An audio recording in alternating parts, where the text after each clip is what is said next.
May isang maliit na baryo, ang Tungtung Sahor. Malayo ito sa mga malalaking syudad. Simple lang ang buhay ng mga tao doon. Araw-araw, nagtatrabaho sila sa kanilang mga bukid. Kilala ang baryo dahil sa kanilang mga kakaiba at magagandang gawang kamay. Matalino at maparaan ang mga taga Tungtung Sahor. Marami silang nagagawang kapaki-pakinabang na bagay gamit ang kanilang mga kamay. May tuturing silang moderno sa kanilang sariling pamamaraan. Pero may isang mahalagang bagay na kulang sa kanilang pang-araw-araw na buhay. Wala silang maliwanag na ilaw kapag gabi. Madalas magpulong ang mga matatanda sa baryo. Pinag-usapan nila kung paano gagawing mas maayos ang buhay sa Tungtung Sahor. Nakakarinig sila ng mga kuwento mula sa mga manlalakbay na dumadaan. Mga kuwento tungkol sa mga bago at magagandang imbensyon. Isa sa mga kuwentong ito ay tungkol sa isang mahiwagang ilaw. Isang ilaw na kayang magbigay ng liwanag sa lahat ng bahay. Isang ilaw na hindi kailangan ng apoy o langis para lumiwanag. Tuwang-tuwa ang lahat sa baryo sa ideyang ito. Pinangarap nilang lahat na magkaroon ng ganitong bagong ilaw. Kapag gabi, madilim sa baryo ng Tungtung Sahor. Gumagamit sila ng maliliit na lampara para makakita sa loob ng kanilang mga bahay. Ang ibang pamilya naman ay kandila ang gamit na kumukurap-kiprap sa dilim. Ang maliwanag na buwan at mga bituin ay nagbibigay ng kaunting liwanag. Pero hindi ito laging sapat para sa kanilang mga pangangailangan. Nahihirapan ang mga bata na magbasa o mag-aral ng kanilang mga leksyon. Nahihirapan din ang mga matatanda na gumawa ng mga gawain o magtrabaho kapag gabi. Delikado at nakakatakot lumabas kapag madilim. Talagang ang hinangad nila ang mas maliwanag at mas ligtas na gabi. Kaya, nagdesisyon ang mga tao ng Tungtung Sahor. Hahanap sila ng paraan para magkaroon ng bagong ilaw sa kanilang baryo. Naniniwala silang mababago nito ang kanilang buhay. Si Kapitan Berto, ang pinuno ng baryo, ay gumawa ng plano. Magpapadala sila ng mensahe sa mundo sa labas ng kanilang baryo. Isang mensahe na humihingi ng tulong para makakuha ng ilaw na ito. Umaasa silang may makaririnig sa kanilang pakiusap. Isang taong may alam tungkol sa mahiwagang bagong ilaw na ito. Lahat sa baryo ay naghintay ng may malaking pag-asa sa kanilang mga puso. Isang umaga, may dumating na estranghero. Galing siya sa malayong lugar sa kabilang dagat, ang Korea. Ang pangalan niya ay Mr. Kim. Magalang siya. Iba ang itsura niya kumpara sa mga taga Tungtung Sahor. May dala siyang malaking bag na puno ng mga kagamitang hindi pamilyar sa kanila. May dala rin siyang mahahabang rolyo ng makintab at kakaibang kawad. Nagusyuso ang mga taga-baryo at lumapit sa kanya. Naku-curious sila at medyo kinakabahan din. Iniisip nila kung ano ang gagawin ng lalaking ito. Ngumiti si Mr. Kim sa mga taong nakatingin sa kanya. Nagsalita siya sa lengguwaheng hindi nila maintindihan. Buti na lang, may kasama siyang tagasalin. Ipinaliwanag niya na nandito siya para tulungan ang kanilang baryo. Sabi niya, dadalhin niya ang magandang bagong ilaw. Ipinakita niya sa kanila ang isang maliit at malinaw na bumbilya. Parang mahiwagang prutas ito para sa mga taga-baryo. Sinabi niyang ang maliit na bumbilya na ito ay sisinag ng napakalakas. Namangha ang mga taga-baryo. Agad nagsimula si Mr. Kim sa kanyang trabaho. Umakyat siya sa matataas na poste na kanyang itinayo. Inilagay niya ang mahahabang kawad sa mga post. Ang mga kawad ay nakaunat mula sa isang post hanggang sa isa pa sa buong baryo. Pagkatapos, naglagay din siya ng mga kawad mula sa mga poste papunta sa bawat bahay. Napakahirap ng trabaho niya sa ilalim ng mainit na araw. Maingat siya sa bawat koneksyon na ginagawa niya. Pinapanood siya ng mga taga-baryo, oras-oras. Hindi pa nila nakita ang ganito dati. Wala pang lokal na pangalan ng bago at kakaibang ilaw na ito. Tinatawag lang nila itong kamanghamanghang bagong ilaw. O minsan, tinatawag nila itong espesyal na ilaw ni Mr. Kim.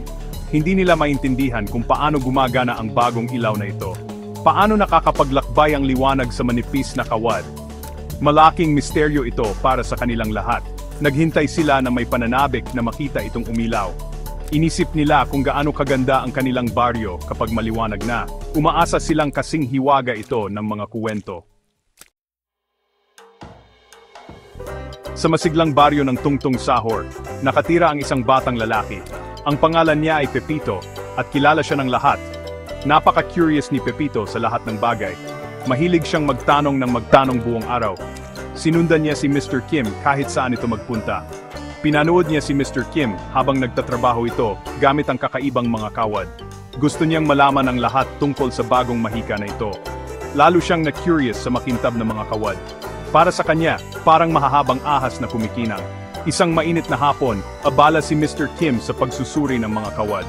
Tinuro niya ang isang koneksyon sa pagitan ng dalawang kawad. Parang may sinasabi siya sa sarili niya, nag-iisip ng malalim. May binigkas siyang salita sa kanyang lengguwaheng Korean. Parang Jereon. Ang narinig ni Pepito. Siguro iniisip ni Mr. Kim, teka, kailangan ko pang suriin itong mabuti. O baka naman sinasabi niya, current dahil sa kanyang accent. Si Pepito, na nagtatago malapit, ay nakikinig ng mabuti. Sinubukan niyang tandaan ang tunog ng salita. Malapit doon, sa ilalim ng malaking puno ng mangga, nagpapahinga si Lola Basyang. Isa siya sa mga iginagalang na matatanda sa baryo. Nakita niya si Pepito na nakikinig kay Mr. Kim. Tinawag niya ang batang lalaki. Ano ang sinabi ng mabait na Koreano? Apo, tanong niya ng mahina. Ano raw ang tawag niya sa mga makintab na lubid na inilalagay niya? Curious din si Lola Basyang sa bagong ilaw. Umaasa siyang makakakita siya ng mas maayos sa gabi. Gusto ni Pepitong magmukhang matalino. Inisip niya ng mabuti ang narinig niya. Sinubukan niyang ulitin ang sinabi ni Mr. Kim. Lola, sabi niya ng may kumpiyansa, nakinig po ako ng mabuti. Parang sabi ni Mr. Kim, ang tawag daw po doon ay kuryente. Sinabi niya ito ng may paniniwala. Sakto namang dumaan si Kapitan Berto. Narinig niya ang sinabi ni Pepito. Napahinto si Kapitan Berto, ang pinuno ng baryo. Tiningnan niya si Pepito na nakatayo ng tuwid. Kuryente? Tanong ng kapitan habang nag-iisip. Sigurado ka ba na yon ang tawag doon ni Mr. Kim, Pepito? Tumango ng malakas si Pepito. Nanlalaki ang mga mata. Opo, kapitan. Sigurado po ako. Kuryente! Sigaw niya. Siguro po, iyon ang pangalan ng mahika sa mga kawad. Pinag-isipan ng kapitan ang bagong salita. Parang bago, kakaiba, at interesante ito para sa kanya. Mabilis na kumalat ang salitang kuryente. Ikinuwento ito ni Pepito sa kanyang mga kaibigan. Ikinuwento rin ito ni Lola Basyang sa kanyang mga kapitbahay. Di nagtagal, marami na rin sa mga taga-baryo ang nagsasabing kuryente. Naniniwala silang iyon ang opisyal na pangalan. Parang medyo banyaga at kakaiba ito sa kanilang pandinig. Parang mahiwaga at mapangyarihan din. Parang tamang-tama ang pangalan para sa mahiwagang bagong ilaw. Kaya, naging sikat ang pangalang kuryente. Dumating ang araw na natapos ni Mr. Kim ang kanyang trabaho. Lahat ng makintab na kawad ay nakakonekta na sa buong baryo. Lahat ng bumbilya ay nakalagay na sa tamang lugar. Nagsimula ng dumilim at unti-unting naging madilim ang baryo. Nakatayo si Mr. Kim sa tabi ng bagong switch. Ngumiti siya sa mga taga-baryo na puno ng pananabik. Pagkatapos binuksan niya ang switch. Biglang lumiwanag. Maliwanag, maganda at kahanga-hangang liwanag. Napuno ng liwanag ang bawat bahay at napanganga ang mga taga-baryo, saka nagsigawan sa tuwa. Hindi na madilim ang tungtung sahor kapag gabi. Nagkaroon sila ng malaking pagdiriwang noong gabing iyon. Pinasalamatan nila si Mr. Kim gamit ang kanilang mga awit, sayaw at pagkain. At tinawag nilang lahat ang bago at magandang ilaw na kuryente. Ito ay mas madaling bigkasin kaysa sa kuryente.